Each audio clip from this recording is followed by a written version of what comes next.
លោកហ៊ុនសែនប្រធានប្រតិភិបានប្រាប់ឲ្យក្រមប្រឹក្សាជាតិកម្ពុជាដើម្បីស្ត្រីជាពិសេសក្រសួងកិច្ចការនារីដើរតួនាទីដើរបណ្ដឹងក្នុងការប្តឹងបុគ្គលដែលជេរប្រមាថដោយប្រើពាក្យពេចន៍អាក្រក់ៗប៉ះពាល់ដល់តម្លៃស្ត្រីនិងសិលធម៌សង្គមខ្មែរក្នុងជំនួបជាមួយប្រតិភូក្រមប្រឹក្សាជាតិកម្ពុជាដើម្បីស្ត្រីនៅថ្ងៃទី14សីហានេះលោកហ៊ុនសែនបានថ្លែងថាមានស្ត្រីម្នាក់ដែលលោកមិនបញ្ចេញឈ្មោះបានជេរប្រមាថក្រសួងស្ថាប័ននិងមន្ត្រីរាជការដោយប្រើពាក្យអាក្រក់ៗលោកថាសមត្ថកិច្ចបានហៅស្ត្រីនិងប្តីរបស់គាត់ទៅធ្វើលិខិតសុំទោសរួចហើយលោកក៏បានលើកឡើងពីករណីស្ត្រីម្នាក់ដែលគេស្គាល់ថាឈ្មោះចិន្តាសុវណ្ណារីដែលបានជេរកងទ័ពម្នាក់ករណីចំនួនរឿងទិញទូរស័ព្ទលោកហ៊ុនសែនបានថ្លែងថារឿងអីគ្រាន់តែរឿងទូរស័ព្ទបែរជាទៅជេរកងទ័ពយកទៅវាស់កម្ពស់มันអាចប្រងើយកន្តើយបានទេហេតុអីបានជាស្ត្រីទៅប្រមាថគេគុំថាឡើយកងទ័ពសំបីតែកម្មករសំណង់ម្នាក់ក៏មិនត្រូវជេរប្រមាថគាត់របៀបនេះទេលោកក៏ស្នើឲ្យតុលាការពិនិត្យមើលលើសំណុំរឿងនានាដែលត្រូវបានប្តឹងលើបុគ្គលដែលបំផ្លាញសេចក្តីថ្លៃថ្នូរនៅក្នុងសង្គម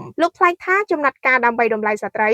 និងសិលធម៌សង្គមមិនគួរត្រូវបានមើលឃើញថាជាអំពើផ្ដាច់ការនោះទេសូម្បីតែក្រុមហ៊ុនបណ្ដាញសង្គមនានាក៏មានគោលការណ៍ក្រមសីលធម៌របស់គេដែរលោកថ្លែងថាចាប់ពីពេលនេះទៅសូមតាមមើលឲ្យបានដដែលគួរតែមានក្រុមមួយដើម្បីតាមដានករណីអស់ទាំងនឹងជេរបញ្ចោលតាម Facebook លោកប្រាប់ឲ្យក្រុមប្រឹក្សាជាតិកម្ពុជាដើម្បីស្ត្រីធ្វើការជាមួយក្រសួងពាក់ព័ន្ធរួមមានក្រសួងមហាផ្ទៃក្រសួងព័ត៌មានក្រសួងវប្បធម៌ក្រសួងប្រៃសណីរៀបចំយន្តការដើម្បីការពារសេចក្តីថ្លៃថ្នូរនិងតម្លៃនៃស្ត្រីខ្មែរលោកអះអាងថាវិធានការនេះមិនមែនជាការបិទសិទ្ធិនោះទេប៉ុន្តែជាការការពារសេចក្តីថ្លៃថ្នូរជាតិ